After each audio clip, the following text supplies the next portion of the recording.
committed to the universal adoption of the Welsh Baccalaureate. But the elite universities don't seem to be terribly interested in it as a qualification. Indeed, the top 3 universities don't require it at all.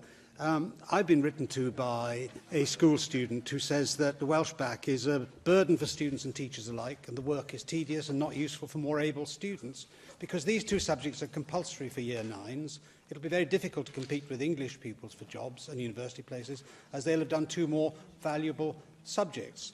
So, in the circumstances, does the First Minister not see that this is, at best, a distraction from more useful use of time in schools? Well, it's not correct to say that the Welsh Bac is not recognised by the top universities, as he put it. People do recognise it for the breadth it gives to the skills that students are able to acquire when they're in school. Now, my son is in school.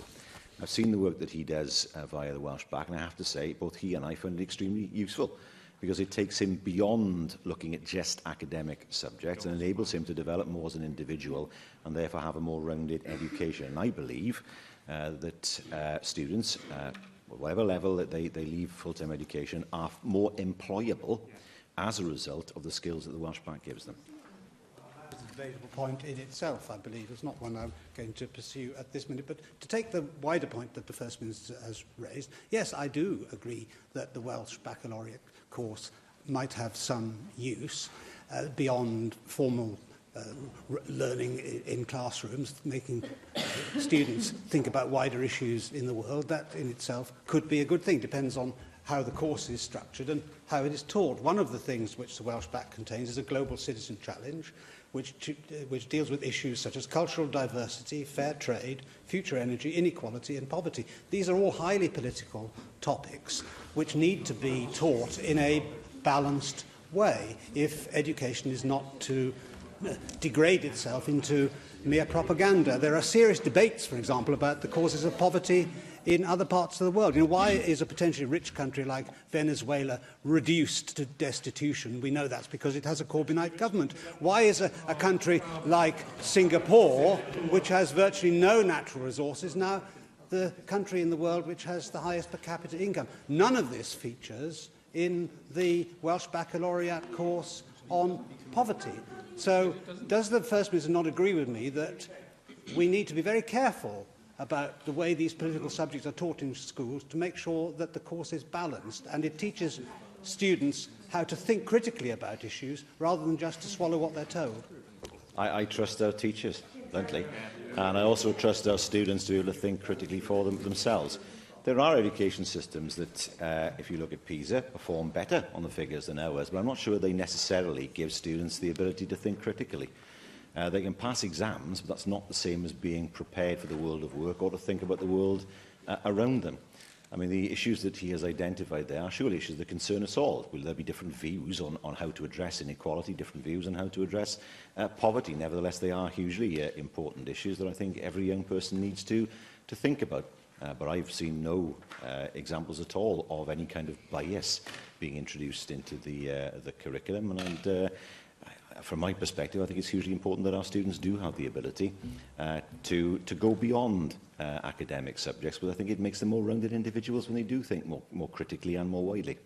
Well, all I can say is, having looked at the various materials which are used in teaching these courses, they're all from a centre-left disposition. Now, we can all differ. Well, matter of fact, and I think the false indignation coming from the other side proves the point I'm trying to make here, that because they control the education system, it is being used as a tool of propaganda. There is nothing, for example, in the topic of wind energy, which calls into question the efficacy of this, even to deal with the problems of man-made global warming, if that is held to be a problem. So what I'm saying to the First Minister is that parents should be very worried. And yes, the First Minister has said he trusts teachers. And of course, I'm not saying that teachers set out in order to propagandise children.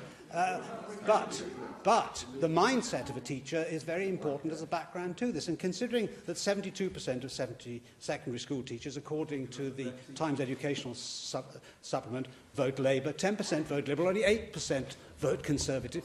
There is clearly, well, that of course is a highly unrepresentative sample of the population as a whole. And therefore, even if bias is subconscious, it must be regarded as a potential danger. You do wonder. Well, it's quite clear why teachers are reluctant to vote UKIP then, given what they've just heard.